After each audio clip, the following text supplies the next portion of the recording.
అందరికీ నమస్కారం. గురు సన్నిధి కార్యక్రమంలోకి స్వాగతం. సంత్ సదానందగిరి గారితో మనం ఇప్పుడు మరొకసారి సజ్జన సాంగత్యం చేసే భాగ్యం కలిగింది. చాలామంది నేను ఇంటర్వ్యూలు చేసిన తర్వాత కొన్ని సాధనాపరమైనటువంటి విషయాలపైన ఈసారి అడగండి అని చాలామంది అడగ్గా ఈ ఇంటర్వ్యూ మొత్తం కూడా సాధనాపరమైనటువంటి మర్మాలపైనే ఎక్కువగా సాగుతూ ఉంటుంది. నమస్కారం గురుగారు. హరి ఓం.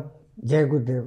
చాలామంది మీ ఇంటర్వ్యూలు చేసిన తర్వాత చాలామంది ఈ ప్రాణాయామం మీద, వాయు సంచారం మీద చాలామంది నన్ను అడగండి, చాలా మాకు సందేహాలు ఉన్నాయి, కొద్దిగా డీపర్ లెవెల్ అంటే కొద్దిగా సాధన చేసే వాళ్ళందరూ కూడా ఈసారి ఎక్కువ మంది అడగటం అనేది జరిగింది. అయితే నేను మొట్టమొదటి ప్రశ్న, ప్రాణ అపాన సమాయుక్తం అంటారు. ప్రాణ అపాన సమాయుక్తం, ప్రాణవాయువు అపానంలో కలవాలా, అపానవాయువు ప్రాణంలో కలవాలా, అసలుకి ఇదేంటి, దీని వెనక ఉన్నటువంటి రహస్యం ఏంటి?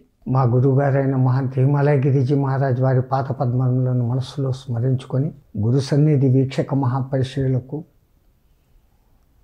సాధనాపరులు కేవలం చూడడమే కాక ఇంకా అనుమానాలు వచ్చి అడగడము అనేది అత్యద్భుతమైన విషయం. అమ్మవారిని ఒక్కసారి తలుచుకొని మీరు అడిగిన ప్రశ్నకు సమాధానం చెప్తాను. యా కుందేందు తుషారహార ధవళ యా శుభ్ర వస్త్రాన్వితా వీణ యా వీణా వరదండ మండితకర యా శ్వేత పద్మాసనం యా బ్రహ్మాచ్యుత శంకర ప్రకృతి దేవై సదా పూజిత సామాం పాతు సరస్వతి భగవతి నిశేష జాడ్యాపహ. తమరు అడిగారు ఈ ప్రాణ ప్రయాణాలు, ప్రాణ అపాన సమానాలు, దాని గురించి. సాధక ప్రపంచంలో ఉండే వాళ్ళందరికీ కూడా ఈ దశ ప్రాణాల గురించి ఒక టచ్ ఉంటుంది. ప్రాణ అపాన వ్యాన ఉదాన సమాన. శరీరంలో అవి ఏవేవే చోటు ఉంటాయి. ఉప ప్రాణాలు ఏం చేస్తాయి? కన్నురెప్పల ఆర్పటం, తుమ్ములు, ఎక్కిళ్ళు, వీటికి పనిచేస్తుంటాయి. ఉన్న ఒక్క ప్రాణాన్ని దశ విధాలుగా చెప్పుకుంటుంది. అవి చేసే ఫంక్షన్స్ను బట్టి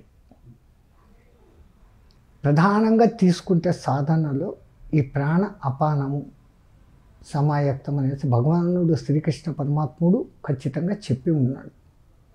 ఆ మాటలోనే ఆ ప్రాసెస్ కరెక్ట్ ఉంది. విశ్వమంతా వ్యాపించి ఉన్న ప్రాణము ఈ జీవుడు లోపలికి వస్తూ ఉన్నది, పోతూ ఉన్నది. అది లోపలికి వచ్చినప్పుడు తీసుకుంటున్నాం అంటున్నాం, వదిలిపెట్టినప్పుడు బయటికి పోతుంది అని అంటున్నాం. అది అందరూ చేస్తున్న పని, ఇన్వాలంటరీగా జరిగిపోతుంది. కానీ సాధకులు దాన్ని వాలంటరైజ్ చేస్తారు. ఎంత తీసుకోవాలో అంతే తీసుకోగలరు, కుంభించగలరు. కుంభించిన తర్వాత ఈ నాభిస్థానం దగ్గర ఉన్నటువంటి అపానవాయువు ఏదైతే మన డైజెషన్ సిస్టమ్ మీద కంట్రోలు, ఎక్కువ లోపల గ్యాస్ ఏర్పడితే ఆ గ్యాస్ను బయటకు విడుదల చేయడం లాంటి క్రియలు నిర్వర్తించే అపానవాయువు ఉంటుందో అది వేస్ట్ గాలి అని అనుకుంటాం. కానీ దానికి అద్భుతమైనటువంటి పనులు ఉన్నాయి. సాధనలో మొదట కుంభక సాధన బాగా సిద్ధించిన వాడు, ఆసనాల్లో కొంచెానికి కొంచెం పట్టు సాధించిన వాడు, ముందు మేము సాధనలు ప్రాణాయామం నేర్చుకునేకి ముందర క్రియలు అనేటివి చెప్తాం. 4 రకాల క్రియలు ఉంటాయి. వేగిని, భ్రస్తిక, శీతలి, అపాసన, సతి అనేటివి. వాటిని ఒక 3-4 నెలలు చేస్తే నాడీ శుద్ధి కలుగుతుంది. అది కలిగిన తర్వాత కుంభక క్రియని ఎక్కువసేపు పెంచుకుంటూ పోయిన సాధకుడు ఒక స్టేజ్లో నేను బాగా ఎక్కువసేపు కుంభకం చేయగలను అన్నప్పుడు 3 రకాల బంధాలు వేస్తారు. త్రిబంధాలు: మూలబంధము, ఉడ్డియాన బంధము, జాలంధర బంధము అంటాం.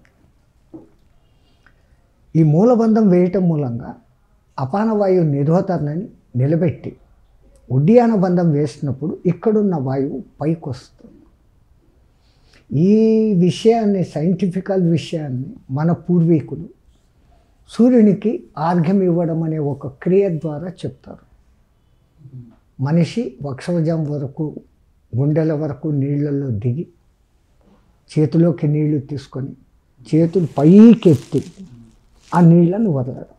దీంట్లో ఈ కాలం వాళ్ళకందరికీ సైంటిఫికల్ రీజన్ చెప్తేనే అసలు యోగం ఎంత గొప్పది అనేది అర్థమైంది. ఈ చేతులు ఇలా ఎత్తి నీళ్లు పోసినప్పుడు ఆటోమేటిక్గా మనిషి గాలి బాగా పిలుస్తాడు, బయటి ప్రాణవాయువు లోపలికి వస్తుంది. ఎప్పుడైతే మనిషి నీళ్ళలో ఇంతలోతు ఉంటాడో అపాన వాయువు ఆటోమేటిక్గా పైకి వచ్చే ఉంటుంది ఒక స్టేజ్ వరకు. ఈ క్రియ అక్కడ జరిగి ప్రాణ అపాన సమాయత్తం జరుగుతుంది. కాబట్టి సూర్యుడికి ఆర్గం ఇస్తే ఆరోగ్యం భాస్కరాది చేత్ అని చెప్పేసి ఈ మాట వెనకల ఇంత సైన్స్ ఉంది. మన పూర్వీకులు ఇంత సైన్స్ని వెనక పెట్టారు. ఏదైనా ఒక ఖాళీ బిందెను తలకిందులుగా నీళ్ళలోకి ముంచితే ఆ బిందెలో ఉన్న గాలి పైకి రావాలని చూస్తుంది, ఎంతో ఫోర్స్ ఉపయోగించాల్సి వస్తుంది. ది సేమ్ థింగ్ ఈ కడుపు అనే బిందెలో కూడా ఉన్నటువంటి గాలి ఎప్పుడైతే ఇంతవరకు నీళ్ళలోకి దిగామో మనము ఆ గాలి ఆటోమేటిక్గా పైకి వస్తుంది. ఈ చేతులు రెండు ఇలా ఎత్తి చేతులు దోసి నిండా నీళ్లు తీసుకున్నప్పుడు తెలియకుండానే అంటాం. అద్భుతమైనటువంటి ఆ ప్రాణశక్తి మనలోకి ఎంటర్ అవుతాం. ఆ ప్రాణ అపానము మిక్స్ అవుతాయి. ఆ అపానంలో ఉన్నటువంటి దుర్వాసన లోపల గ్యాసెస్ క్రియేట్ అవుతాయి డైజెషన్ జరిగినప్పుడు.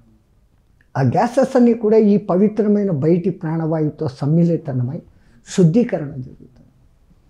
మానవుడు ఈ సాధనలన్నీ చేసేది తన లోపలి అంతర్శుద్ధి. బాడీ పరంగానూ శుద్ధి, స్నానం చేస్తామైంది.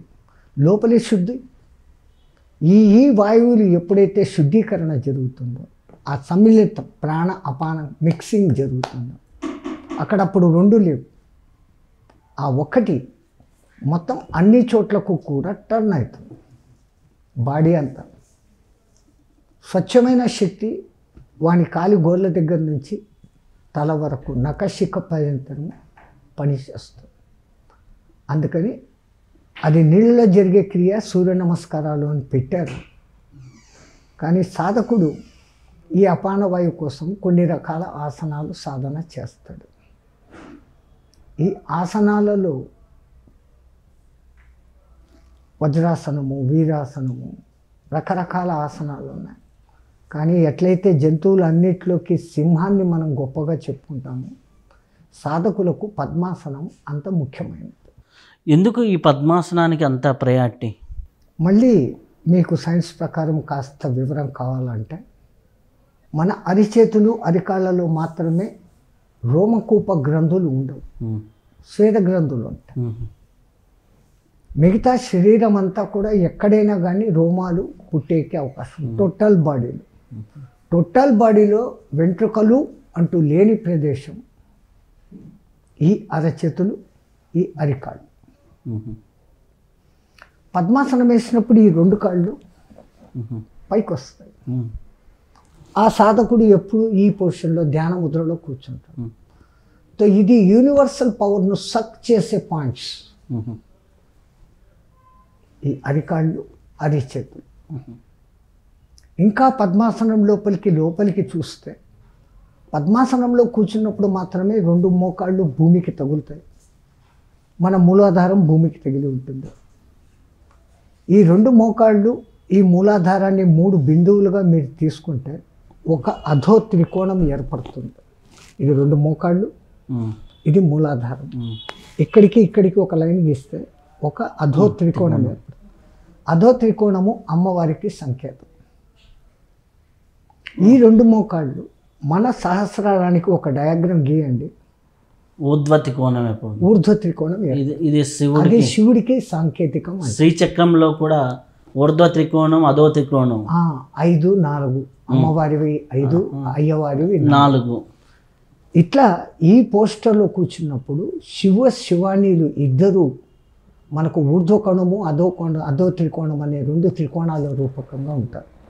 ఆ శివానీల సమ్మిళిస్తాం అంటే ఒక త్రికోణం మీద మీరు ఇంకో త్రికోణం పెట్టండి, షట్కోణం ఏర్పడుతుంది. అది మనలో ఉన్న షట్చక్రాలు. ఆ శివానీలకు పుట్టిన పుత్రుడు సుబ్రహ్మణ్యుడు అంటారు.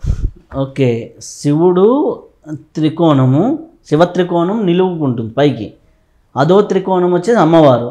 శ్రీచక్ర దాని మీద ఒకటిని ఇంప్రింట్ చేసినప్పుడు ఒక దాని మీద ఒకటి ఏంటంటే షట్కోణాలు 6 కోణాలు వస్తాయి. అది శుక్రగ్రహానికి సంకేతంగా మనకి జ్యోతిష్యంలో శుక్రుడికి సింబల్గా రాస్తారు. షట్కోణం ఏర్పడుతుంది. అది శివశివాణీల కలయిక. వాళ్ళ కుమారుడు సుబ్రహ్మణ్య స్వామి అనే దానికి సాంకేతికం.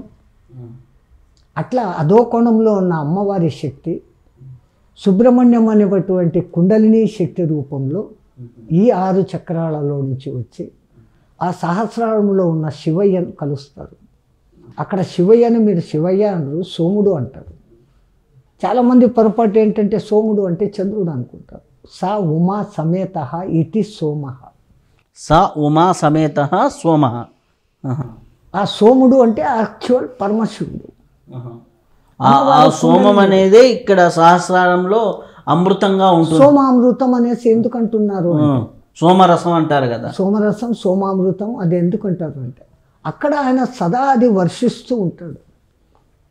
మనకి ఇక్కడ 3 రకాల అగ్నులు ఉంటాయి. నేత్రాగ్ని, హృదయాగ్ని, వైశ్వానరాగ్ని. 3 అగ్నులు. నేత్రాగ్ని, హృదయాగ్ని, వైశ్వానరాగ్ని. ఈ మంటలు అనేది లేకపోతే మానవుడు శవం. అగ్ని లేకపోతే శవం. 98.4 టెంపరేచర్ డౌన్ అయితే వాడు వీకే. పైకి పోతే ప్రమాదమే. 110 degrees దాటింది అంటే హీ విల్ డై. 90 degrees పోయినాడంటే ఆల్సో హీ విల్ డై. పంచభూతాలు మనలో ఉన్నాయి. ఆ పరమాత్ముడు ఎంతటి మేనేజ్ చేశాడు అంటే ఎట్లయితే భూమిలో నీటి శాతం 3 వంతులు ఉందో మన ఒళ్ళులో కూడా ఇంచుమించు 65-70% వాటర్ పర్సంటేజ్. ఒక 12-15% భూమి పర్సంటేజ్. ఈ ఎముకలు అది భూమికి సంకేతం. దాని తర్వాతది వాయువు, అదొక 6%. అగ్ని ఒక 6%. రిమైనింగ్ అంతా ఆస్మాన్. పైకి చెప్పేదానికి ఆకాశతత్వానికి ఏదో 6 పాయింట్స్ అని వస్తుంది. ఈ టోటల్ అంతా చేస్తే ఇవంతా 94-95 వస్తాయి. ఆ మిగిలిన 5% స్పేస్ అంటాడు. కానీ స్పేస్ అనంతం. ఆకాశం గగనం శూన్యం. సర్వ అవకాశ ధర ఇతి ఆకాశ. సర్వ అవకాశాలను ఇచ్చేది ఆకాశం. అందుకే మన వాళ్ళు పూర్వీకులు దరహాకాశము అని అంటారు. నీ హృదయ స్థానంలో ఉన్న ఒక పద్మంలో పరమాత్ముడు ఒక నీలమైనటువంటి మంట చివర్లో ఉంటాడు. అక్కడ ఒక కన్నం ఉంటుంది, దాన్ని దరహాకాశము అంటారు అనే మాట చెప్తారు. ఈ లోపల మన హృదయంలో ఉన్న ఈ దరహాకాశము బయట మనకు కనపడుతున్న ఆకాశానికి 10 ఉంటుంది. అందుకని అంతరీక్షంలోకి పోకుండా అంతర్వీక్షణంలోకి పోగలిగినప్పుడు, అంతరిక్షంలో కాకుండా అంతర్వీక్షణంలోకి ఎప్పుడైతే మీరు పోతారో ఖచ్చితంగా ఆ మహా ఆకాశాన్ని దర్శనం చేసుకోవచ్చు. ఇంత మేనేజం ఆ పద్మాసనం ఒక్కదాని వెనకల ఇంత అద్భుతమైన సైంటిఫికల్ టెక్నాలజీ ఉంది. ఓహో, పద్మాసనంని త్రికోణంతోనూ షట్చక్ర కోణంతోనూ కుండలిని యాక్టివిటీకి వీటన్నిటికీ లింక్ అయి ఉంది. ఇదే కాకుండా మన పూర్వీకులు ఏదో మంచి అద్భుతమైన కథగా సాగర మదనము అంటారు. సాగర మదనం ఎక్కడ జరిగింది? పాల సముద్రంలో. మందర పర్వతాన్ని వేస్తే అది మునిగిపోతూ ఉంటే శ్రీ మహావిష్ణువు కూర్మావతారంగా వచ్చారు. దేవతలు రాక్షసులు వాసుకి సర్పాన్ని కట్టి లాగారు. మొదట విషం వచ్చింది, ఆ తర్వాత అద్భుతమైన వస్తువులు వచ్చింది. ప్రయత్నం మానలే. విషం వచ్చిందని భయపడలే. అద్భుతమైన వస్తువులు వచ్చాయి. కల్పవృక్షము, కామధేనువు, ఐరావతము, ఉచ్చేశ్వము, అప్సరస్సులు, సుర, చంద్రుడు, లక్ష్మి. ఇంత వచ్చినా ఇద్దరు కూడా ప్రయత్నం మానలే. అమృతం వచ్చింది. ఇక్కడ ఒక సాధకుడు కూర్చున్నప్పుడు అక్కడ పాల సముద్రము, ఇక్కడ పాల సముద్రము. పాల భాగం అంటాం. సైన్స్ కూడా చెప్తుంది మెదడు, ఇక్కడున్న మెదడు గ్రే మ్యాటర్, తెల్లగా ఉంటుంది. అది పాల సముద్రం. అక్కడ వేసిన మందర పర్వతం మన వెన్నెముక. ఆ వెన్నెముకను వేస్తే అది స్థిరంగా లేకుండా నీళ్ళలోకి పోతుంది. తాబేలు ఉంది అంటే మనలోని అరిషడ్వర్గ గుణాలను తాబేలులాగా కిందకు అణిచిపెట్టు, దానిపైన నువ్వు స్థిరంగా కూర్చున్నప్పుడు నీలోని ఈ షట్చక్రాలు ఒక్క కరెక్ట్ లైన్లోకి వస్తాయి. త్రిపురాసుర సంహారం జరిగేటప్పుడు 3 పురాలు ఒకే లైన్లో ఉంటేనే సస్తామని వాళ్ళు అన్నట్లు, ఈ షట్చక్రాలు ఏమాత్రం బ్యాలెన్స్ తగ్గినా సాధకుని కుండలిని శక్తి నేరుగా పైకి పోదు. ఇప్పుడు ఇంకా సాధకుడు సాధన చేస్తుంటే ముందు వానికి సాధనలు ఎక్కువసేపు కూర్చోలేక కష్టాలు, లేదా ఇరుగు పొరుగు చూసిన వాళ్ళు మహాసాధకుడు తయాడైన పని చేయడు, పాట చేయడు, కూర్చొని ధ్యానం చేస్తున్నాడని మన మీద విషం చెబుతాడు. దాన్ని లెక్కలోకి తీసుకోకుండా సాధన ఇంకా చేసుకుంటూ పోతే ఈ విమర్శించిన వాళ్ళే గుర్తిస్తారు, మిమ్మల్ని ఏనుగుల మీద గుర్రాల మీద ఊరేగిస్తారు. అదే అక్కడ వచ్చిన ఐరావతము, ఉచ్చేశ్వరం. ఎంత సింబాలిక్గా మనకు చెప్తా ఉన్నారు. ఒక యోగి యొక్క సాధనా రహస్యము అమృత మదనంలో ఈ లెవెల్లో ఉంటుంది. ఇంకా సాధన చేసుకుంటూ పోతున్నారు. ఏదో అష్టసిద్ధులు ఇవి వస్తాయి, అవే అక్కడ వచ్చినటువంటి అప్సరస్సులు, కల్పవృక్షము, కామధేనువు. ఈ విమర్శించిన వాళ్ళే పొగడడం మొదలుపెట్టి వద్దంటే మీ దగ్గరికి దక్షిణాలు తీసుకొని వస్తారు, వద్దంటే లక్ష్మి. ఇంకా సాధన పెరిగితే మీ పేరు చెప్పుకుంటే వాళ్ళకు జబ్బులు తగ్గుతాయి. ఒక మహాత్ముని పేరు మనసులో సంకల్పించుకొని, మహాత్మా నాకు వేరే ఏ మందులు పనిచేయడంలా, నీకు శరణాగతి అయినాను అనే మీలోని టోటల్ ట్రస్ట్ ఆయన మీద పని చేస్తే మీ జబ్బులు తగ్గుతున్నాయి. ఎంతోమంది మహానుభావులు, ఎంతోమంది అవధూతలు, సిద్ధేశ్వరానంద సరస్వతి భారతి వాళ్ళ పేరు చెప్పుకొని ఎంతోమంది ఆరోగ్యవంతులైన వాళ్ళు నాకు తెలిసిన వాళ్ళు ఉన్నారు. మనకు ఇప్పుడు ప్రత్యక్షంగా ఉన్న మహానుభావులు. సో చంద్రోదయం జరిగింది, లక్ష్మి వచ్చింది. కానీ వీటన్నిటినీ తృణప్రాయంగా చూసుకుంటూ పోయినప్పుడు, ఎందుకంటే సాధనలో సిద్ధులు వస్తాయి. సిద్ధులకు మనం లోబడిపోయినామా మన ప్రోగ్రెస్ ముందుకు ఉండదు. సో వీటిని చూసి నజరందాజ అంటాం మేము, అంటే చూడకుండా వదిలేయటం. అక్కడ ధన్వంతరి అమృతం తీసుకొని వచ్చినాడు, ఇక్కడ మనకు జ్ఞానామృతం దొరుకుతుంది. జ్ఞానామృతం. సో అమృత మదనానికి పద్మాసనంలో కూర్చునే ఈ మేరుదండం నేరుగా ఉండడమే అక్కడి మందర పర్వతం. మీలోని కుండలిని, మీలోని భావాలను, మంచి చెడ్డ అనే భావాలు దేవతలు, రాక్షసులు. ధ్యానంలో కూర్చుంటాం. పిరమిడ్ మహాశివుడు ధ్యానంలో గమని ఏం లేదు గమనించు. ధ్యానంలో కూర్చున్నప్పుడు ఫస్ట్ వచ్చే ఆలోచనలు నెగిటివ్ ఆలోచనలు, లౌకికం, అది ఇది ఆలోచనలు రాని స్థితి వచ్చినప్పుడు ధ్యానం అద్భుతంగా కుదిరి ఈ జీవుడు సూక్ష్మ శరీరమై బయటికి పోతాడు. వాడు ఏమేమి చూడగలగాలో అన్నీ చూస్తాడు. నేను తప్ప ఇదేమీ లేదు, అంతా ఒకటే అన్న స్థితికి వస్తాడు వాడు. ఇవన్నీ ఎట్లయితుంది? సాధన.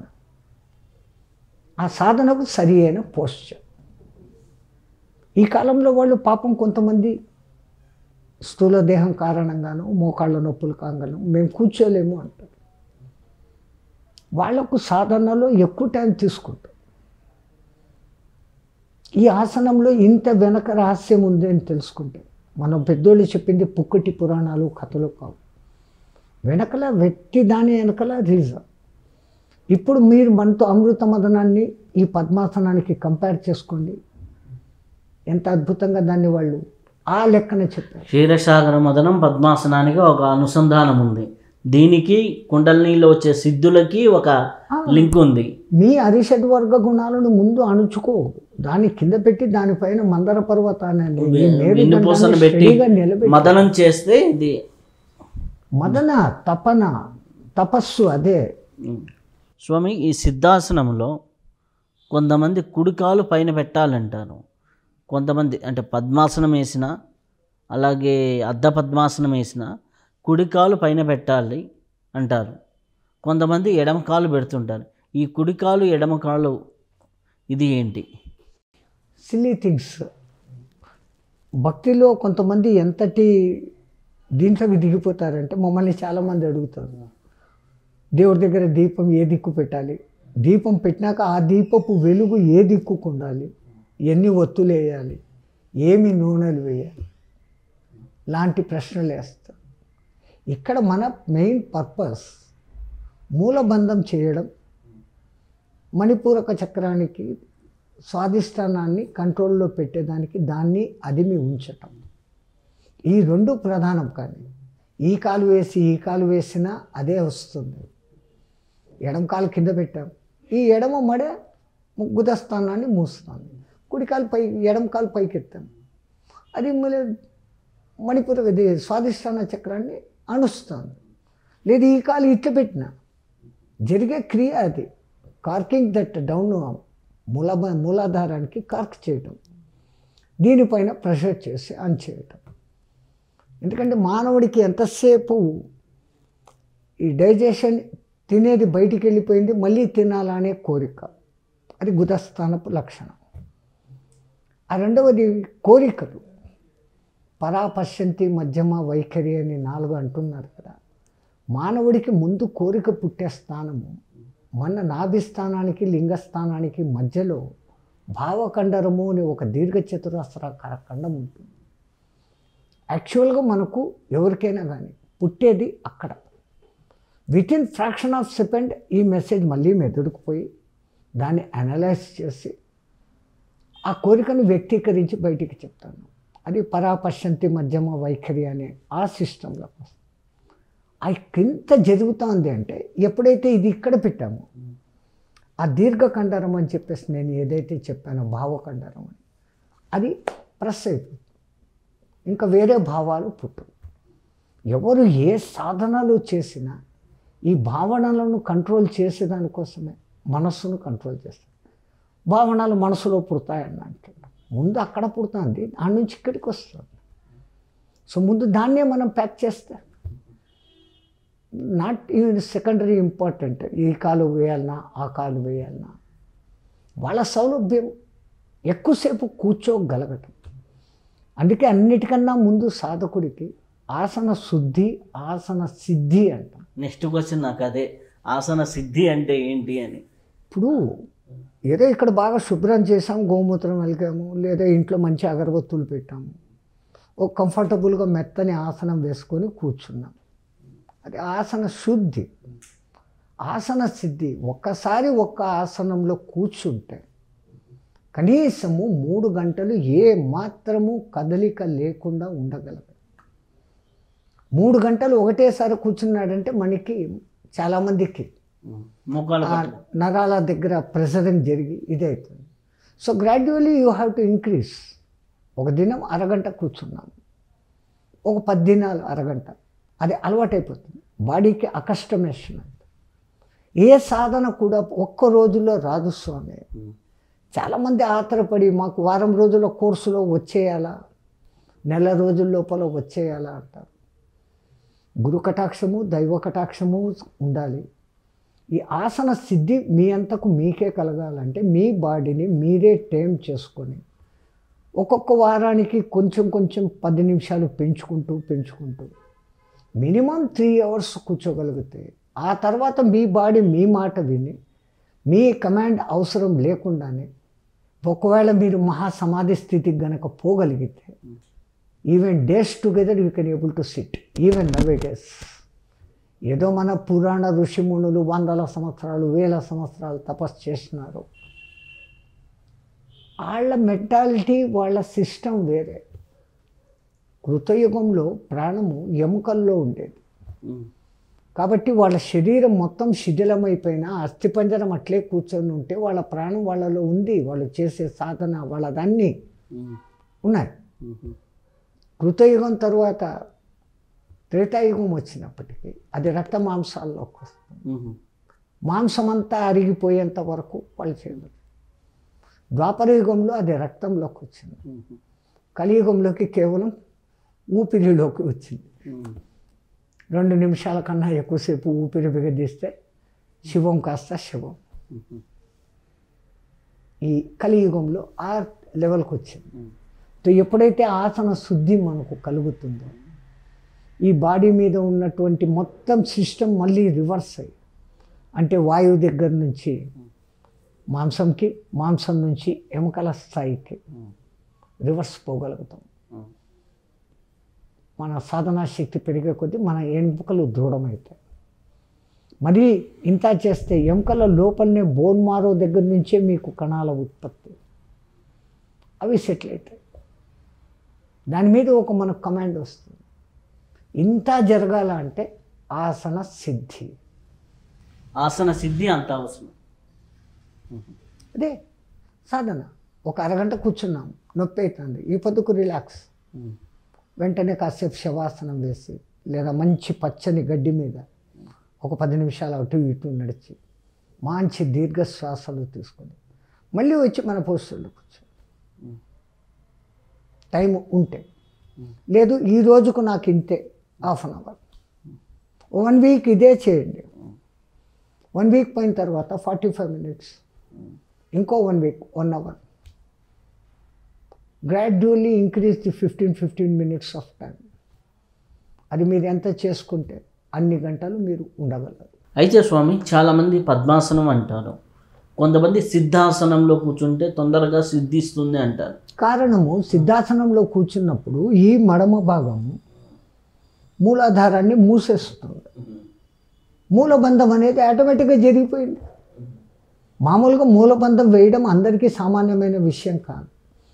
గుదస్థానాన్ని పైకి బిగదీసి పెట్టడం.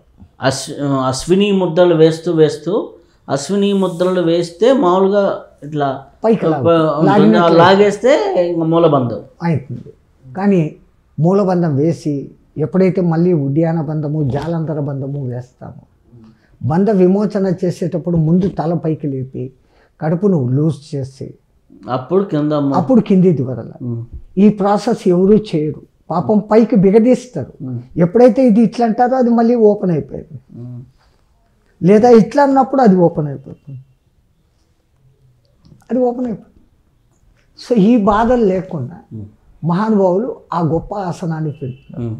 ఆ రెండవ కాలు ఎప్పుడైతే లింగస్థానం దగ్గరికి వస్తుందో, ఈ మూలాధారము స్వాధిష్టానం రెండిటికి కూడా కంట్రోల్ అయిపోయింది.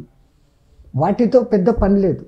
అమ్మవారు ఉండేది అక్కడే అయినా, మొదలు అక్కడే అయినా, మూల ఆధారం అయినప్పటికీ మనం దాటి రావాల్సిన ప్రధాన స్టెప్ మణిపూరక చక్రం, అగ్నిస్థానం. అక్కడ నుంచి మనలో అగ్ని రగులుతుంది. ఆ అగ్ని వాయు రూపాన్ని ధరిస్తుంది, సంచారం అవుతుంది. ఇది జరగాలంటే మణిపూరకానికి ఇంపార్టెన్స్ ఇవ్వాలి. ఆ మణిపూరకం దగ్గర మన క్రియలు జరగాల అన్నప్పుడు ఈ రెండింటిని బంద్ చేసేస్తే, ఎడమకాలు కింద పెట్టాం, ఈ మడిమ సరిగ్గా గుదస్థానం దగ్గర పెడతాం, ఈ మడిమ మన లింగస్థానం దగ్గరికి వస్తుంది. అది ఆ ఆసనం. ఇంకా సర్వోత్కృష్టమైన ఆసనం అంటే సర్వాంగాసనం. సర్వాంగాసనం అంటే ఒక కాలు మీద ఈ 2 కాళ్ళు పైకి, తల మట్టుకే ఇక్కడ ఉంటుంది. శీర్షాసనం కన్నా కొంచెం చేంజ్. ఈ చేతులు 2 నడుము దగ్గర పెట్టేసి మొత్తం బాడీ లేస్తుంది. ఓకే. తల మట్టుకు ఫ్లాట్గా కింద ఉంటుంది, భుజాల మీద బ్యాలెన్సింగ్ ఉంటాం. వెనక్కు పడిపోకుండా ఈ చేతుల్ని ఇక్కడ నడుము దగ్గర సపోర్ట్ ఇచ్చి కాళ్ళను పైకి లేపేస్తాం. అప్పుడు భూమిని ఆనుకొని ఈ 2 భుజాలు, ఈ తల భాగం మాత్రమే ఉంటుంది. ఈ 2 అరిపాదాలు యూనివర్సల్ పవర్ని బ్రహ్మాండంగా కిందికి తీసుకుంటాం. అమ్మవారి కుండలిని శక్తి కూడా అక్కడి నుంచి ఈజీగా కిందికి డ్రాప్ అవుతుంది. మనం ఇట్లా లేపాలి ఇక్కడి నుంచి. ఏ పద్మాసనంలో కూర్చున్నా, ఏ ఆసనంలో కూర్చున్నా మనం ఇక్కడి నుంచి అమ్మని లేపాలి. సర్వాంగాసనం వేస్తే అమ్మవారు ఆటోమేటిక్గా కిందికి దిగుతారు. అందుకని ఆసనాలలో సర్వాంగాసనం సర్వశక్తివంతం, సర్వ అంగ ఆసనం. అన్ని అంగాలు అక్కడ యాక్టివేట్ అవుతాయి సర్వాంగాసనంలో. సర్వాంగాసనం అది సాధన సరిగ్గా చేయలేకపోతే మెడులో ఆమ్లగేట దెబ్బతినే ప్రమాదం ఉంది. గురువు దగ్గర అది నేర్చుకొని చేస్తే దానంత ఈజియెస్ట్ ఇంకోటి లేదు. శీర్షాసనం వేసినప్పుడు ఎక్కువ తలకు బ్లడ్ ఫ్లో వస్తుంది. సాధన చేయంగా గంటలు ఉండవచ్చు, కానీ దీనికి అంత కష్టపడాల్సిన పని లేదు. సర్వాంగాసనం వెయ్యగలిగితే బ్లడ్కు ఫ్లో ఎంత మెదడుకు పోవడం అంతే పోతుంది. ఇంతకుముందు అంతా ఇట్లా జరుగుతున్న క్రియ ఇప్పుడు ఇట్లా జరగడం మొదలు పెడుతుంది. అన్నిటికీ మించి ఈ రోమకూపాలు లేని ఈ అరిపాదాలు యూనివర్సల్ పవర్ను నేరుగా మన లోపలికి దింపుతాయి. ఆ సర్వాంగాసనము శీర్షాసనం కన్నా ఎక్కువసేపు ఉండగలం. నడుముకు స్ట్రెంగ్త్ వస్తుంది. ఫిజికల్గా చూస్తే బ్లడ్ ఫ్లో ఒక రిథమెటిక్ సిస్టంలోకి నడుస్తుంది. మూలాధారం నుంచి అమ్మవారి శక్తి ఈజీగా ఫ్లో అయ్యేదానికి ఛాన్సెస్ ఉంది. ఇప్పుడు స్వామి సాధనలో కొంతమంది అంతర్కుంభకము బహిర్కుంభకము అంటారు. అంతర్కుంభకం వల్ల ప్రయోజనం ఏమి, బహిర్కుంభకం వల్ల ప్రయోజనం ఏమి? కొంతమంది ఇదేదో అంతర్కుంభకం జ్ఞానానికని బహిర్కుంభకం శక్తులకని ఇట్లా చెప్తూ ఉంటారు కదా, అవేంటి? శక్తుల కోసం సాధన ఎప్పటికీ చేరదు. ఏదైనా జ్ఞానం కోసమే. అంతర్కుంభకం బాగా సాధన చేసిన వ్యక్తి బాహ్య కుంభకాన్ని కూడా చేయగలిగితే ఆ ప్రాణశక్తి మామూలుగా ఈ ఈడా పింగళలోకి కాకుండా సుషుమ్న మార్గాన్ని వెతుక్కుంటుంది. మనం మామూలుగా కొన్నాళ్ళు సాధన చేశాం, కుంభక క్రియ ఒక 2 minutes 2.5 minutes 3 minutes ఉండగలిగాం, గ్రేట్. అప్పటికి మనం తీసుకున్న ప్రాణశక్తిని అంతా మన శరీరానికి ఉపయోగించి ఆ శరీరంలోని కణకణము విసర్జించిన కార్బన్ డైఆక్సైడ్ను మళ్ళీ బయటకు వదిలేస్తాను. అంత శరీర శుద్ధి అద్భుతంగా జరుగుతుంది. బయటి ప్రాణవాయువును పూర్తిగా ఉపయోగించుకున్నట్లయితుంది కుంభక సాధనతో. అసలు ప్రాణాన్నే తీసుకోకుండా కణాలకు శక్తివంతం చేసేదానికి ఆ ప్రాణము తాయి ఇదా పింగళలో కాకుండా ఇంకో ఆధారం ద్వారా వచ్చేటట్లు చేయగలిగే సాధన బాహ్య కుంభకం. మామూలుగా ఒకసారి చేసాం, కుంభకం చేసాం, గాలి అంతా వదిలేసాం. వదిలిన వెంటనే ఉత్త జాలంధర బంధం వేయండి. దాని మూలంగా ఈ నాసిల్స్ 2 ఆటోమేటిక్గా ప్రెస్ అయి మూసుకుపోతాయి.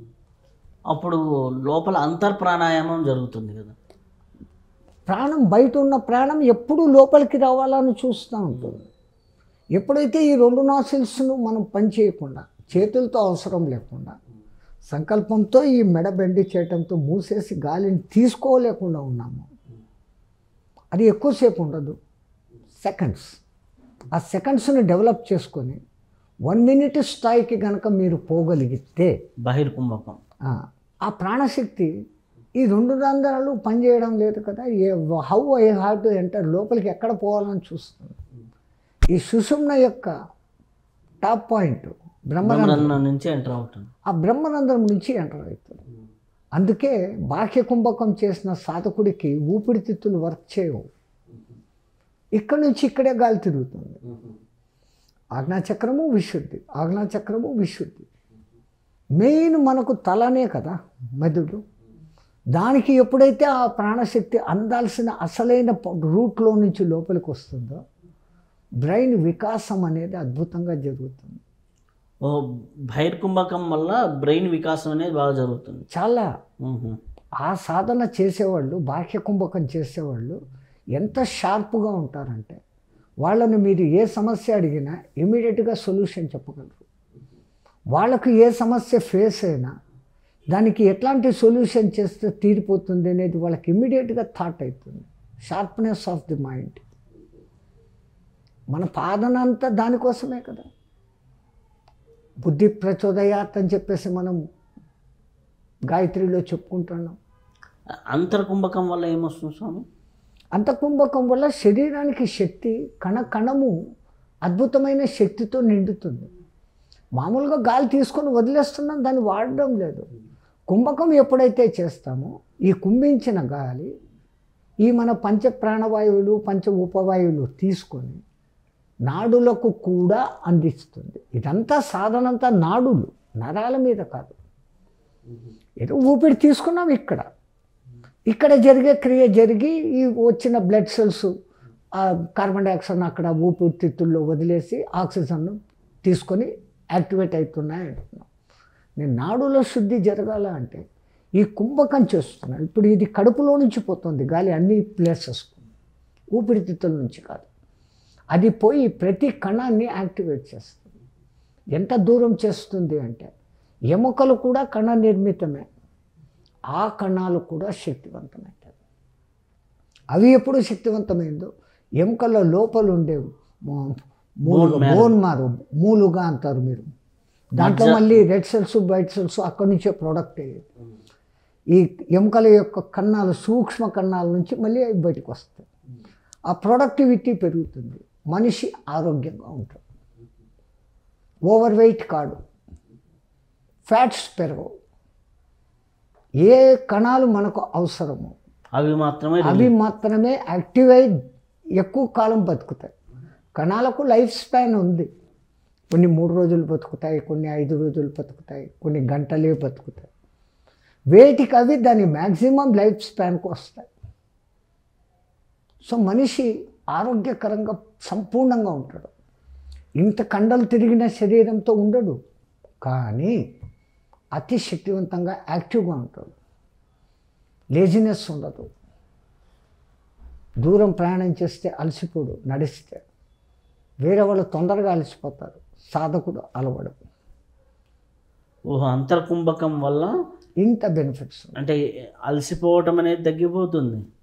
ఓకే, శరీరంలో ఎప్పటికీ ఈ అలసట లేజినెస్ అది అస్సలు ఉండదు. 3-4 గంటలు నిద్రపోతే ఆ మహానుభావుడు సాధకుడు, వాడు దినమంతా నిద్రపోయిన వాడికి ఏముంటుందో, ఎంత ఎనర్జీ వస్తుందో అంత ఎనర్జీ వీడికి 4 గంటల నిద్రలోనే వచ్చేస్తుంది. ఇది అంతర్కుంభకం ఎంతసేపు చేయాలి స్వామి? డిపెండ్స్ అపాన్ ది సాధన. 2 minutes, 2.5 minutes, 3 minutes చేసిన మహానుభావులు కూడా ఉన్నారు. ఇంకా మహాశక్తివంతులు. ఒక ఆయన ఈ కడప దగ్గర నందలూరు అనేది ఉండేది. ఆ నందలూరుకు పక్కన ఒక కొండ ప్రాంతంలో ఒక సాధకుడు ఉండేవాడు. కాకపోతే ఆయన చెప్పేది వేరే వాళ్ళకి ఎవరికి ఎక్కదు. 3 జానళ్ళ దూరం గాలి వదిలి 7 జానళ్ళ దూరం గాలి పీల్చుకో లాంటి పనులు చెప్తాడు. గాలిని ఈ జానళ్ళతో ఏమి ది మ్యాక్సిమం ప్రాణవాయువును నీలోకి ఎంత నీకు వీలైతుందో అంత తీసుకో. తీసుకున్న దాన్ని మెల్లగా యూటిలైజేషన్లోకి తీసుకునిరా. ఒక విధంగా చెప్పాలంటే ఈ సైకిల్ మోటార్ లాంటిది కొత్తగా ఇన్వెంట్ చేసినప్పుడు ఆ బండి ఇంత పెద్దది ఉండేది. 1 లీటర్ పెట్రోల్కు మహా అంటే 10 కిలోమీటర్ల దూరం పోగలిగేది. వేస్టేజ్ ఎక్కువ. బయటికి ఇంత పెద్ద కార్బన్ మోనాక్సైడ్ బడ్ అని శబ్దం చేస్తూ బయటికి వదిలేస్తుంది. మరి సైంటిస్టులు మెల్లమెల్లగా దాన్ని డెవలప్ చేస్తున్నారు. దాని లోపల ఇంజన్ ఫ్యూషన్ కెపాసిటీని, పిస్టన్ కెపాసిటీని పెంచారు. ఒక్కొక్క డ్రాపే లోపలికి పోయేటట్లు చేసి అది బర్న్ అయ్యి ఆ పిస్టన్ కదిలేటట్లు, పిస్టన్ వేగం అయ్యేటట్లు చేస్తున్నారు. ఈరోజు అదే లీటర్ పెట్రోల్తో 90 కిలోమీటర్లు పోతుంది బండి, cycle motor. The same thing సాధకుడు కూడా ప్రాణశక్తిని ఎంత మ్యాక్సిమం తీసుకొని ఆ తీసుకున్న దాన్ని ఎంతెంత స్లోగా లోపల యూటిలైజ్ చేసి బర్న్ చేస్తాడో. అందుకే మణిపూరకానికి అంత ప్రిఫరెన్స్. అగ్ని అక్కడ ఉంటుంది. ఆ అగ్నిని ఊరికే ప్రజ్వలింపచేసేస్తే గడ్డి ఇంత గడ్డి వేస్తాం, అగ్నివులు పగ్గని మండిపోతుంది. అగ్ని ఆరకుండా నిరంతరము ఉండాలంటే కొద్ది కొద్దిగా అట్లా సమిధలు వేస్తూ ఉంటే అగ్ని మండుతూనే ఉంటుంది. ఈ రహస్యాన్ని పట్టుకోగలిగితే సాధకులకు ఆ బెనిఫిట్ ఉంటుంది. నాది 1 minute వస్తుంది స్వామి. సాధన పెంచుకోవాలి, బలవంతంగా కాదు. మరి అనుకుంటూ ముక్కులు పూసేసుకొని వదలలేక పీల్చలేక నాట్ నెసరీ. అదే చెప్తున్నానే, ఆడెవడో 2 నిమిషాలు ఉంటానంటున్నాడు స్వామి. ఇప్పుడు చెప్పాడు 2.5-3 నిమిషాలు ఉంటామని అంటున్నాడు. నేను ఉండాలా అనుకుంటే ఒకటేసారి కాదు, ఉండలేక ఎవరు ఉండరు. సాధన చేస్తే ఎవరికైనా ఆ అచీవ్మెంట్ పాయింట్ వస్తుంది. బట్ కొంతమందికి తొందరగా వస్తుంది, కొంతమందికి నిదానంగా వస్తుంది. అది ప్రాక్టీస్ రోజు ఒక 10 సార్లు అట్లా. అందుకని ఎప్పుడూ సాధకుడు ఇంకోళ్ళతో కంపేర్ చేసుకోకూడదు. అందరివి చదవాలి. ఎవరు ఎటువంటి సాధన చేస్తున్నారు. ఇప్పుడు ఒక్క సాధన పద్ధతి కాదు, ఈ ప్రాణాయామం అన్న ఒక్క సబ్జెక్టును కొంత 100 మంది యోగులను మీరు అడగండి, 100 విధాలుగా చెప్తారు. ఎవరిది కరెక్టు అనే డైలమాలో పడాల్సిన పని లేదు.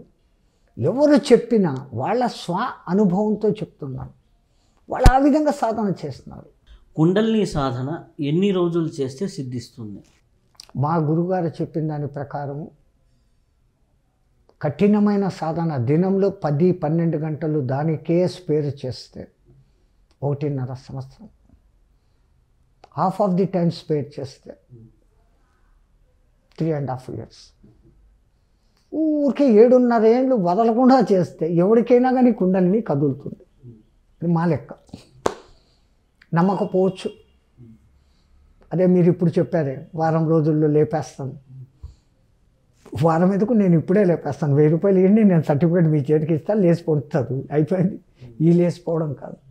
ఐఎమ్ నాట్ క్రిటిసైజింగ్ అదర్స్, ఇంకోళ్ళని క్రిటిసైజ్ చేయడం కాదు.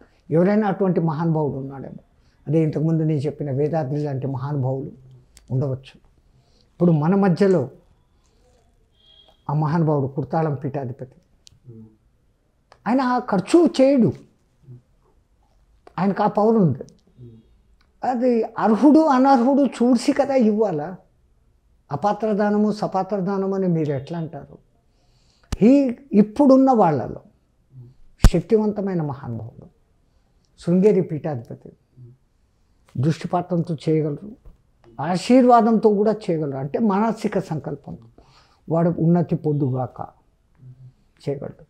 కానీ వాళ్ళదంతా వేదపు రూటు, స్వామివారిది సాధనా రూట్. మంత్ర సాధన కావచ్చు, ఆయన కూడా ఎన్నో రకాల సాధనలు చేసి తాను ముందు మంత్రపిండం అయిపోయినాడు, మాంసపిండం కాదు. ఎవరైనా చేయాల్సింది ఈ మాంసపిండాన్ని మంత్రపిండంగా మార్చుకోగలగడం. ఇంత సాధనలు ఇంత కష్టము లేకుండా మన పూర్వీకులు మనకు ఒక్కొక్క 2 నిమిషాల శ్లోకాలు, ఒక 5-6 శ్లోకాలు చెప్పారు, ఆయా టైంకు చేసేది. ఇది చేస్తే కూడా ప్రతి జీవి ఈ మాంసపిండం కాస్త మంత్రపిండం అవుతుంది. ఎర్లీ మార్నింగ్ నిద్ర లేస్తారు స్వామి, ఈ చెయ్యి ఇట్లా చూసుకోండి, 2 చేతులు, కరాగ్రే వసతే లక్ష్మి, కరమధ్య సరస్వతి, కరమూలంచ పార్వతి, ప్రాతకాలే త్రిమాతా దర్శనం అనుకోండి. ఇది చదివేదానికి ఎంతసేపు పట్టింది మీకు? ఒక half minute, even half minute లేదు. తర్వాత భూమి మీద కాలు పెట్టారు. సముద్రవసనే దేవి అనేక రత్న సంభూతే, విష్ణుపత్ని చ మాత భూమిదేవి, క్షమస్వత్వం మమ పాత తాడానం. హాఫ్ మినిట్ అయిపోయింది. స్నానానికి వెళ్తారు. గంగే చ యమునే కృష్ణ గోదావరి అస్మిన్ సన్నిధో జలం సన్నిధో కురు, అయిపోయింది. బయటికి వెళ్తున్నారు కార్యం మీద, డ్యూటీ మీద. ఆపదాపమ హర్తారాం ధాతారాం సర్వసంపదాం లోకాభిరామం శ్రీరామం భూయో భూయో నమామి. ఇది ఎంతసేపు? అన్నీ కూడా హాఫ్ మినిట్ లేవు. వచ్చారు, భోంచేస్తున్నారు. ఆ భోజనానికి 3 సార్లు అన్నపూర్ణే సదాపూర్ణే శంకర ప్రాణవల్లభే జ్ఞాన వైరాగ్య సిద్ధత. అమ్మ తల్లి, నువ్వు ఇస్తున్న ఈ ప్రసాదం నాలో జ్ఞాన వైరాగ్యాలను భక్తిని పెంపొందించుగాక అనేసి, తింటున్నది బ్రహ్మం తినేవాడు బ్రహ్మం అనేసి, బ్రహ్మార్పణం బ్రహ్మహైఫి బ్రహ్మాగ్నో బ్రహ్మణాహుతం బ్రహ్మణైవ గంతవ్యం బ్రహ్మకర్మ సమాధినం. ఈ 2 మనం చెప్పంగానే మనలో ఉన్న వైశ్వానరుడు అహం వైశ్వానరో భూత్వా ప్రాణేన దేహమాశ్రిత ప్రాణాపాన సమాయుక్తం పచాన్యాన్యం చతుర్విధం. నువ్వు తింటున్న ఆహారాన్ని నా 4 భోగాలకు నేను ఇస్తాను రా, స్థూల సూక్ష్మ కారణ మహాకారణాలకు ఐ విల్ డిస్ట్రిబ్యూట్ అనేసి ఆయన ధైర్యంగా చెప్తాను. అయిపోయింది. ఇంకా నైట్ నిద్రపోతాం. రామం స్కందం హనుమంతం వైనతేయం వృకోదరం శయనకాలే పటే నిత్యం दुस्वप्नम तस्य नश्यते। तो मंत्र से जिंदगी चालू हुआ, मंत्र से अंत हो रहा। ఉదయం లేచినప్పుడు మంత్రము, రాత్రి నిద్రపోయేటప్పుడు మంత్రంతో లైఫ్, మంత్రంతో మొదలై మంత్రంతో ఎండ్ అవుతుంది. కొన్నాళ్ళు వరుసగా ఇది చేస్తే ఈ మాంసపిండం కాస్త సులభంగా మంత్రపిండం అయిపోతుంది. చాలామంది కుండలిని క్రియ చేస్తూ ఉంటే అది చాలా కష్టము, కష్టంతో పాటు దానివల్ల కొన్ని నష్టాలు కూడా వస్తాయంటారు. ఎందుకని? ప్రాపర్గా చేయకపోయినప్పుడు ఇప్పుడు డ్రైవింగ్ సరిగ్గా తెలియకుండా బండి నడిపేస్తే ఎన్ని యాక్సిడెంట్లు అవుతాయో మనం చూస్తున్నాం. 14-15 ఏళ్ళ పిల్లోడికి కూడా వాడు కారు బీగాలు ఇచ్చేస్తాడు. ఏదో డ్రైవర్ పక్కన కూర్చున్నాడు, స్టీరింగ్ పట్టుకున్నాడు, యాక్సిలేటర్ తొక్కినాడు, ఓడన్నా చేసే పని. బట్ కనీసం 3 నెలలు డ్రైవింగ్ ఒక మనిషి దగ్గర నేర్చుకున్నప్పుడు ఆ లైసెన్స్ పీరియడ్ అయ్యేంత వరకు ఎల్ అని బోర్డు పెట్టుకొని తిరిగి ట్రాఫిక్లో ఎట్లా, ఎంటీ రోడ్స్లో ఎట్లా అని పక్కన ఉన్నవాడు గైడెన్స్ ఇస్తే 3 నెలల తర్వాత వాడికి వచ్చిన లైసెన్స్, లర్నింగ్ లైసెన్స్ ఇస్తారు. ఆ తర్వాత 6 నెలలకో సంవత్సరానికో పక్కా లైసెన్స్ వస్తుంది. విత్ ఇన్ దట్ టైం వీడు రెగ్యులర్గా నడిపి లైన్లోకి వస్తాడు. ఆల్ ఆఫ్ ఎ సడన్ పోవాలా అనుకోవడం, సాధనలో ఈ తపనతో కొంతమంది ఎక్కువసేపు కుంభిచ్చేస్తే అయిపోతుంది, లేదా బాహ్య కుంభకంలో ఎక్కువ అవుతుంది. బాహ్య కుంభకం ఎక్కువ చేస్తే మీకు ఆక్సిజన్ దొరకక సెల్స్ డౌన్ అవుతాయి. ఆర్గాన్స్ అన్నిటికీ కూడా శక్తి కావాలి. ఆర్గాన్స్ పనిచేయని స్థితికి పోతాయి. అంత తొందర దేంట్లోనూ పనికిరాదు. Slow and steady win the race. మన పెద్దవాళ్ళు ఏంటంటే కొన్ని చోట్ల నిదానము ప్రధానము అంటారు, కొన్ని చోట్ల ఆలస్యం అమృతం విషము అంటారు. దేన్ని అప్లై చేయాలి? మనకు దేవుడు విచక్షణ జ్ఞానం ఇచ్చాడు. దేన్ని ఎప్పుడు వాడాలనో అప్పుడు వాడాలి. ఏ పనిని తర్వాత చేయాలా, వద్దు మంచిది కాదు, పోస్ట్ పని చేసి థింక్ చేస్తాం, ఇది చేయటం వల్ల మంచిగా చెడ్డ, నాకు లాభమా నష్టమా, ఇతరులకు లాభమా నష్టమా, ఈ థింక్ చేస్తే అక్కడ నిదానమే ప్రధానం. ఆకలితో ఒకడు వచ్చాడు, ఇంకా అమృత గడియలు రాలే, నువ్వు తర్వాత రా నీకు నేను పెడతాను, అక్కడ అది పనికిరాదు. అక్కడ ఆలస్యం అమృతం విషయం. ఆ టయానికి ఏది ఉందో నువ్వు వాడికి ఒక పండు ఇచ్చినా వాడి ఆకలి తీరుతుంది. So which one should have to apply, ఇది విచక్షణ పరమాత్మ మనకిచ్చినాడు. ప్రతి దాంట్లో ఈ విచక్షణ వాడుకొని తొందరపడకుండా శాంతంగా ఆత్రపడి నాకు వచ్చేయాలా కోరుకోవాల్సిన పనే లేదు. You are eligible fit person. నీకు వచ్చేందుకే నీ మానవ దేహం వచ్చింది. మనం ఊర్దే ఇది తిరియజ్ఞానులం కాదు. పక్షులన్నీ కూడా దాని వెన్నెముక ఆకాశానికి భూమికి సమాంతరంగా ఉంటుంది. ఏ జంతువు అయినా ఫ్లాట్గా ఉంటుంది, మనిషికి మాత్రమే ఇలా ఉంటుంది. అందుకే వాడు ఎప్పుడు ఊర్ధ్వగతికి పోయేదానికి వాడి అగ్నికీలాలు ఎప్పుడు పైకే పోతూ ఉంటాయి. నాభి నుంచి అగ్నికీలాలు వాడికి ఎప్పుడు టాప్కే. ఆ సహస్రారం దగ్గర బ్రహ్మరంధ్రం అందుకే ఉంది. అది విశ్వశక్తిని గ్రహించేదానికి మనలో ఉంది. దానికి ఆత్రపడేసి దాన్ని ఓపెన్ చేసేయాలి. మేక్ పెట్టుకుంటామా? బ్రహ్మరంధ్రం ఓపెన్ కావాలంటే there is a system, there is a procedure. Adopt that procedure, you will get it succeed. మీకు ఆ అర్హత ఉంది అనేదానికే మానవ జన్మ మనకు వచ్చింది. దాన్ని మనం సద్వినియోగం చేసుకోవాలి. ఈ మాటలన్నీ చెప్తే మళ్ళీ ఇది మతపరము అనుకుంటారు. ఇక్కడ ఇది మతపరమైన విషయం కాదు. ప్రతి మానవుడికి రెస్పిరేషన్ తీసుకుంటున్నాడు. దేవుడు లేడు అనేవాడు తీసుకుంటున్నాడు. ఏ మతము ఆచరించని వాడు కూడా ఈ పని చేస్తూనే ఉన్నాడు. అసలు ఇదంతా ఏది లేకుండా అతి స్లోగా మీరు గాలి తీసుకొని అతి స్లోగా వదలండి. ఆటోమేటిక్గా మీ లైఫ్ స్పాన్ పెరుగుతుంది. మానవుడి తపనంతా ఎక్కువ కాలము రోగాలు లేకుండా బాగా బతకాలా అనేది లక్ష్యం. ఈ సాధనలు ఏది చేయని వాడు కూడా బతుకుతూనే ఉన్నాడు. కానీ సాధన చేసినవాడు వాడితో కంపేర్ చేస్తే ఒక 4-5 ఏళ్ళన్నా ఎక్స్ట్రా బతుకుతున్నాడు. ప్రూఫ్. ఎందుకు? వీడు సాధన చేస్తున్నాడు, వాడు చేయడం లేదు. మామూలుగా తిరిగిపోతున్న శ్వాసక్రియను తన కంట్రోల్లోకి ఎప్పుడైతే తెచ్చుకున్నాడో వాడి లైఫ్ స్పాన్ పెరుగుతుంది. మామూలుగా చేస్తున్నాడు, వాడు ఎన్నాళ్ళు బతుకుతాడో అన్నాడే బతుకుతాడు. బతకడం అనేది మన చేతిలో ఉంది సాధన చేస్తే. ఇప్పుడు చాలామంది శక్తిపాతం అంటారు కదా స్వామి, ఈ శక్తిపాతం అంటే ఏంటి? ఒకప్పుడు ఉండేది, ఇప్పుడు లేదు అని ధైర్యంగా చెప్పచ్చు, ఖరాఖండిగా చెప్పచ్చు. నాకు తెలిసినంతలో ఈవెన్ 1950 ప్రాంతాల వరకు మహాశక్తివంతులైన మహాత్ములు మన మధ్య నడయాడారు. ఒకళ్ళు రమణ మహర్షి, ఒకళ్ళు అరవింద యోగి. అవధూతలు వేరే ఉన్నారు. పాకలపాటి గురువు కావచ్చు, మీ ఆంధ్ర ఏరియాలో జిల్లెలముడి అమ్మ కావచ్చు, చివటం అమ్మ కావచ్చు, సుధీంద్ర బాబు కావచ్చు, వాళ్ళంతా యోగ సిద్ధిలో పరాకాష్ఠకు పోయిన మనుషులు. పూర్వజన్మ సుకృతంతో 99 స్టెప్పులు ఎక్కేసి ఈ జన్మలో వాళ్ళు ఇంకోళ్ళకి చెప్పేదానికి వచ్చిన మహానుభావులు. వాళ్ళు అసలు ఈ పూరక కుంభక రేచకాలు మీకు చేస్తూ ఏ రోజు కనపడరు, కానీ వాళ్ళు ఏకాంతంలో ఈ సాధన చేస్తారు. ఆ చేసినప్పుడే మనలోని థాట్స్ ఎదుటి వాళ్ళకు చేరి మాటల ద్వారా కావచ్చు, కేవలం దృష్టిపాతం అనే శక్తి ఉంది, హస్తమస్తక సంయోగము అనే మాట ఉంది, మానసిక సంకల్పపాతము అనేది కూడా ఉంది. అవన్నీ ఇప్పుడు వర్కౌట్లోకి లేవు. కారణం ఏంటంటే అంతా కమర్షియలైజ్ అయిపోవటం, ఆ స్థాయి సాధన మనం చెయ్యలేకపోవటం, మన బాడీ దానికి సెటప్ కావడం లేదు.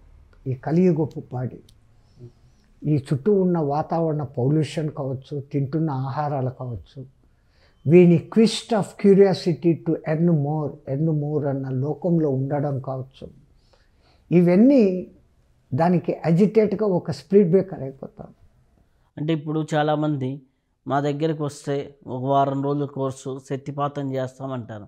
అవన్నీ నిజాలు కాదా? నా దగ్గరికి రండి, నేను 1000 రూపాయలు తీసేసుకుంటాను, ఓ సర్టిఫికేట్ మీకు ఇచ్చేస్తాను, నాకేం కష్టం. ఇట్లా చేయబెడితే కుండల్ని యాక్టివేట్ అవుతుంది అనేసి ఏమీ లేదు. ఒక మహానుభావుడు ఉండేవాడు తమిళనాడులో, రీసెంట్గా ఆ మహానుభావుడు కూడా పోయాడు. ఆయన ఏకదమ్న మనిషికి ఆజ్ఞాచక్రం దగ్గరికి తీసుకొని వచ్చేస్తాడు కుండలిని. మేమంతా మూలాధారం దగ్గర నుంచి తిప్పలు పడి నెలలు సాధన చేసింది వేదాద్రి మహాన్, అద్భుతమైన మహానుభావుడు. ఆయన ఆ అచీవ్మెంట్ స్థాయికి వచ్చాడు. ఆయన దగ్గరికి పోయిన వాళ్ళని చూసి వీడు సూటబుల్, విద్యను దుర్వినియోగం చేయడు, తాను ఉద్ధరింపబడి ఇంకోళ్ళను ఉద్ధరిస్తాడు అనుకున్న వాళ్లకు దృష్టిపాతం చేసేవాడు ఆ మహానుభావుడు. తమిళనాడు మనిషి. ఆంధ్రాలో బాగా ఆయనకు శిష్యులు ఉన్నారు. విజయవాడలో కూడా ఆయన శిష్యులు వీరభక్తులు కొంతమంది నాకు బాగా పరిచయం. వేదాద్రి మహాముని దాంట్లో నేను కూడా కోర్సులు చేశాను. My God. బ్రహ్మోపదేశం విజయవాడ ఈ బ్రాహ్మణ వీధిలో కృష్ణార్జునుల మందిరం ఒకటి, అక్కడికి సాధకులంతా వాళ్ళే డబ్బులు వేసుకొని ఆ మందిరం పైన ఒక పెద్ద హాల్ కట్టుకున్నారు. ఆ స్వామి అప్పుడప్పుడు వచ్చి వాళ్ళకు అక్కడ క్లాసెస్ కూడా చెప్పేవాడు. ఆయన పోయిన తర్వాత కూడా ఆ భక్తులు ఆయనతో ఒక పెద్ద ఫోటో పెట్టి ఈ రోజుకు సాధన చేస్తున్నారు. ఒకసారి నన్ను పిలిచారు, ఏదో 4 మాటలు చెప్పు అని. పోయినాం, కూర్చున్నాం. వాళ్ళందరూ కూర్చున్నారు, లైట్లు ఆఫ్ చేసి డిమ్ చేశారు. నాకు పోయేదానికి అరగంట అయితే వాళ్ళు వితిన్ 5 మినిట్స్లో ఎవరి నేను ముఖం చూస్తున్నాను వాళ్ళందరూ కూడా ఆనంద స్థితిలో ఆజ్ఞాచక్రం దగ్గరికి వచ్చేసింది కుండలిని వాళ్ళకు. Can see. నేనే ఆశ్చర్యపోయాను. ఆ గురువు ఆ విధంగా నేర్పించాడు. ఆ గురువు మీద వాళ్ళు అంత విశ్వాసం పెట్టి చేస్తున్నారు. అన్నిటికన్నా మెయిన్ స్వామి విశ్వాసము, రెండవది ఐ కెన్ అచీవ్, నేను చేయగలను, సాధించగలను పట్టు, ఇంకోటి ఇంకోళ్ళతో కంపేర్ చేసుకోకుండా పోవటం, ఆశ పడకుండా పోవటం. ఎవడో గురువు వచ్చి నాకు శక్తిపాతం ఇచ్చేస్తే నువ్వేం చేసినట్లు, నువ్వేం సాధించినట్లు? మీరంతకు మీరు ఒక పడవను తయారు చేసి ఆ పడవలో కూర్చొని జలవిహారం చేసేటప్పుడు మీకు దొరికే ఆనందము, 5 రూపాయలు టికెట్ పెట్టేసి ఒక పడవలో కూర్చొని పోయే ఉండేదానికి ఆనందంకు ఎంత డిఫరెన్స్ ఉంటుంది. మనమే ఒక చిన్న గింజ, దీంట్లో అనుభూతి ఉంటుంది, దాంట్లో ఓన్లీ ఎంజాయ్మెంట్. ఎవరికి అట్లా పోయినా వచ్చినాం అంతే, అది ఏం లేదు. ఇక్కడ దీన్ని అనుభూతి అని కూడా చేయడం, నిజమైన ఆనందం అనేది మీకు అక్కడ దొరుకుతుంది, సంతృప్తి అనేది ఉంటుంది. ఒక గింజ నాటాం, ఆకులు మేకలు వస్తే తినకుండా దాన్ని కాపాడాం, నీళ్లు పోసాం, ఏదో చీడ పట్టింది దులిపి మందులు వేసాం, అది పెరిగి పూలు పూసి ఆ పూలు వికసించి వాసన వస్తుంటే మీరు పొందే ఆనందము, సెంట్లు అత్తర్లు 1000 రూపాయలది కొన్ని వాసన చూస్తే వచ్చే ఆనందము ఒకట. సెంట్ సొంత అనుభవం పొందాలంటే ఫస్ట్ పాయింట్ ఇంకోళ్ళతో కంపారిజన్ వద్దు, స్వ అనుభవమే ఇంపార్టెంట్ అంటారు. అక్కడ ఆ స్వానుభవం రావాలంటే నో కంపారిజన్. ఇంకోళ్ళతో పోల్చుకొని వాడు అట్లా చెప్పాడు, ఈ పుస్తకంలో ఇట్లుంది. వందల మంది వందల విధాలుగా రాస్తారు. వాళ్ళ పొందిన స్వానుభవం రాశారు. మీ అనుభవం మీకు కావాలంటే వాటన్నిటిని అబ్జర్వ్ చేయండి, మీరు సాధన చేయండి, మీకు వచ్చేది వస్తుంది. పేషెన్స్, ఓపిక ఉండాలి, శ్రద్ధ, సబూరి, చేసే పనిలో పూర్తి శ్రద్ధ వహించి ఐ క్యాన్, నేను సాధిస్తాను ఇది ఈ రోజుకి కాకుంటే రేపటికి అన్న ఆత్మవిశ్వాసంతో చేస్తే ప్రతి ఒక్కళ్ళు కూడా సాధకులే. స్వామివారు ఇప్పుడు ప్రాణాపానాల గురించి వచ్చింది, ఆసనాల గురించి వచ్చింది. ఉదాన వాయువు, సమాన వాయువు, జ్ఞాన వాయువు, వీటి గురించి ఎక్కడ చూసినా కొద్దిగా బ్రీఫ్ ఇన్ఫర్మేషన్ ఇస్తారు. దాని గురించి ఉన్నటువంటి విశిష్టత ఏంటి? మీరు చాలామందిని చూసింటారు, మహాత్ములైన యోగులు, వాళ్ళ ముఖంలో ఒక అద్భుతమైన వర్చస్సు. వాళ్ళు ఏ ఆహారం తీసుకోకుండా అత్యంత అల్పాహారం తీసుకుంటున్నా, ఎక్కడనో విపరీతమైన వాతావరణ పరిస్థితులు లాంటి చోట్ల కొండలు గుహల్లో ఉంటారు. అటువంటి వాళ్ళ ముఖంలో ఒక అద్భుతమైన గ్లో మీరు చూస్తారు. వాళ్ళు ఈ ఉదాన వాయువును యాక్టివేట్ చేస్తారు. కంఠస్థానం దగ్గర అది ఉంటుంది, దాని కంఠం నుంచి సహస్రారం వరకు దాని పవర్. అంటే ఇది చూసే కళ్ళను, వినే చెవులను, ఘ్రాణేంద్రియాన్ని, రుచి నాలుకను, మాట్లాడే తత్వాన్ని, ఈ పండ్ల కదలికలు, దవడల కదలికలు, వీటన్నిటి మీద దానికి నియంత్రణ ఉంటుంది. సాధకుడు ఎప్పుడైతే తన దృష్టిని చూస్తున్న ప్రతి దాంట్లో మంచిని చూడటం, వింటున్న దాంట్లో మంచిని చూడటం, మనకు ఒక శాంతి మంత్రం ఉంది, భద్రం శృణిమయ దేవో భద్రం పశ్యమాక్షరేవిశృణయామహదేవో భద్రం పశ్యమాక్షర విజయజత స్థిరైరంగే స్తుష్ణా స్వస్థనూభిరశేషు దేవహితం యదాయు. ఎంత అద్భుతంగా ఆ మాట చెప్పారంటే, ఈ ఉదానము అక్కడ పనిచేస్తూ ఉంటుంది. ఎప్పుడైతే ఒక సాధకుడు ఆ ఉదానం మీద ధ్యాస పెట్టినప్పుడు వానికి చెడు దృష్టి అనేది తగ్గిపోతుంది. ఎప్పుడూ మంచి మాటలు వింటాడు, ఎందుకంటే జన సంపర్కంలో ఉండడు కాబట్టి. ఇవన్నీ ఎప్పుడైతే ప్యూరిఫికేషన్ అవుతుందో ఆ గ్లో అనేది ఆటోమేటిక్గా ముఖంలో వస్తుంది. అందుకే ఇంత కాకుండా మామూలు ధ్యానం చేసే సాధకులు కూడా రెగ్యులర్గా ఒకే టైం ఒకే ప్లేస్లో చేస్తున్న వాళ్ళని మీరు గమనించండి. వాళ్ళ ముఖంలో ఏదో తెలియని ఒక చిన్న ప్రశాంతత, వాళ్ళని చూడంగానే మనం బాగు చేయాలనిపించే ఇది కలుగుతుంది. ఎందుకు? ఆ ఉదానం చేస్తున్నాం. ఇంకా వాళ్ళు అత్యంత స్వల్పమైన ఆహారము తీసుకోకుండా ఉండి కూడా వాళ్ళు సశరీరంగా ఆనందంగా ఆరోగ్యంగా ఉండగలుగుతున్నారు అంటే సమాన వాయువు మీద కంట్రోల్ పెట్టుకోవటం. బ్యాలెన్సింగ్. సమాన వాయువు శరీరం అంతా ప్రవహిస్తూ ఉంటుంది. ఆ ప్రవహించే దాన్ని కణం ఆఖరికి గోరు చివరల వరకు, కాలి గోరు చివరల నుంచి నఖ శిఖ పర్యంతం జ్ఞానవాయువు దాన్ని సమానంగా సప్లై చేస్తారు. ఎక్కడికి ఎక్కువ పోకుండా ఎక్కడికి తక్కువ పోకుండా. అట్లా చేయటం మూలంగా వాళ్ళు నిరాహారులుగా ఉన్నప్పటికీ, మీకు బాగా మీరు ఇంటర్వ్యూలు చేస్తుంటారు, ఆ నిరాహారి మాత, ఆ తల్లి ముఖంలో చూడండి ఎంత ప్రశాంతత ఉంటుంది. ఆమె తినటం చాలా తక్కువ, తినద్దు అనుకుంటారు. మరి ఆమె శారీరకంగా ఆ ఏజ్కి ఉండాల్సిన ఇదిగా లేదు కదా, ఎంత యాక్టివ్గా. అక్కడ సమాన శక్తి పనిచేయని మొదలు పెడుతుంది మన ప్రయత్నం లేకుండా. వ్యానము నాభిస్థానం దగ్గర ఉంటుంది. ఈ వ్యానం ఏం చేస్తుంది, ఎంత మొండిదే అంటే మనిషి చనిపోయినాక 9 వాయువులు పైకి ఎగిరిపోతే ఇది మట్టుకు మనిషి శరీరాన్ని పట్టుకుని ఉంటుంది. అందుకని పెద్దవాళ్ళు పాతకాలంలో ఎవరైనా మనిషి కాలం చేస్తే వాడి తల దగ్గర దీపం పెట్టేవాళ్ళు. ఒరే నేను ఇంకా ఇక్కడే ఉన్నాను మిత్రులారా 9 మంది మీరు రండి అని ఇది అరుస్తూ ఉంటుందంట. ఇంకా రాని పరిస్థితి ఏర్పడినప్పుడు ఈ శరీరం ఉబ్బడం ప్రారంభమవుతుంది. ప్రాణము పోయినాక ఈ మనిషి కదలికలే లేవే, ఎక్కడి నుంచి ఉబ్బుతుంది? ఆ వాయువు చేస్తున్న పని. ఎప్పుడైతే అతన్ని కాల్చటమో లేదా భూమిలో పాతి పెట్టడమో జరిగి ఇంకా ఉబ్బి పొట్ట పగిలినప్పుడు లేదా కర్రలతో కాల్చినప్పుడు ఈ శవం మొత్తం నీళ్ళుకొని లేస్తుంది. అప్పుడు అక్కడున్న కాటి కాపరి కర్రతో కేటేస్తాడు, కపాల మోక్షం అంటాడు. అప్పుడు టప్పని ఒక శబ్దం వచ్చి ఆ వాయువు అక్కడి నుంచి బయటికి వెళ్ళిపోతుంది. అంత మొండిగా శరీరాన్ని పట్టుకొని ఉంటుంది పాపం అది.